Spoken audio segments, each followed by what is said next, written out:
Le président, c'est le président. Il y a attaque là-bas. Regardez ici, voilà le vidéo. C'est pas moi qui ai dit, ils ont envoyé ça avec beaucoup. Quitter ici, il a moi aussi, ne peut pas gouverner Côte d'Ivoire, c'est Gbagbo qui est ivoirien, c'est Gbagbo nous a fait. Si la salle fait rien, nous la frappe pour lui, on va le réunir.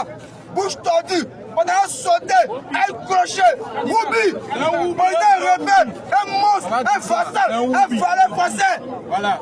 C'est un méchant! Si vous pouvez, c'est un méchant! C'est un méchant, c'est un méchant donc! Si vous pouvez vous exprimer à nous, si les gens vont comprendre que... Hé, Chao! Comme mon Dieu! Viens me confier par Dieu là! Chien! Il y en a toi! Tu as tué quelqu'un sans foi, sans pitié. Tu n'as pas voulu faire la Côte d'Ivoire! Tu vas quitter! Tu vas libérer la voie présidentielle! Viens ou Gbagbo! Alassane! Voyou!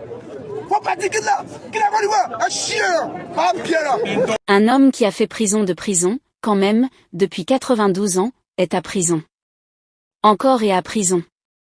Un homme qui a fait la prison pour son pays là, il n'a pas son nom, il va mettre son nom.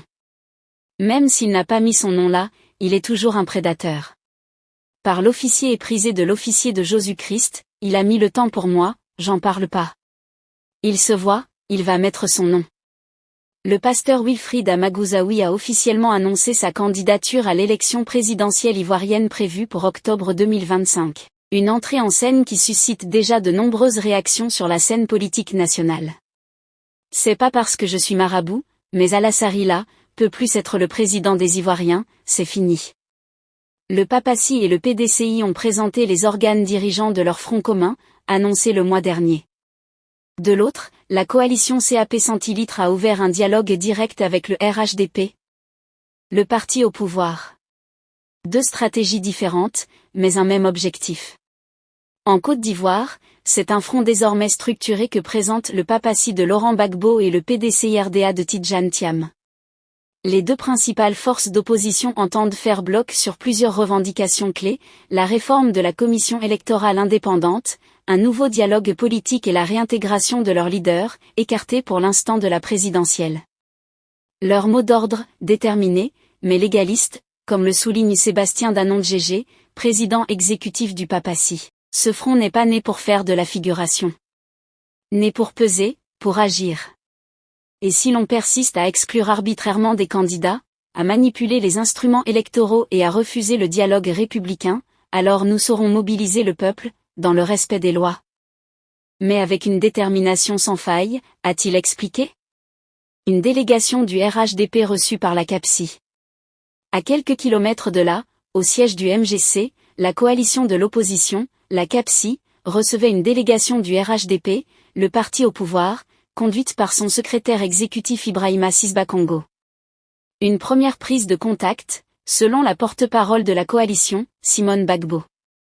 Dans ce premier contact, nous avons tenu à exposer à la délégation du RHDP les questions que nous évoquons toujours et qui concernent la réforme du système électoral. Mais nous ne sommes pas rentrés en profondeur dans ces détails, a déclaré Simone Bagbo. Des discussions plus poussées sont envisagées, mais des absences notables ont marqué la rencontre. Le PDCI et le FBI, pourtant membres de CAPSI, ont décliné l'invitation. Pour ces partis, le dialogue doit se faire avec le gouvernement, pas avec le parti au pouvoir. C'était Eudivore, Opassi, Bagbo limoge de soutien. Dedon Melo alors que l'ex-chef de l'État Laurent Gbagbo, lancé dans la course à la présidentielle d'octobre prochain au nom du parti, demeure inéligible, l'ancien ministre à OA dont Melo avait plaidé. Dans un courrier qui avait fruité dans la presse le 11 juillet, pour des « candidatures de précaution » en vue du scrutin. Le message est parfaitement clair. Au Parti des peuples africains Côte d'Ivoire, PPACI, aucune dissidence ne sera tolérée.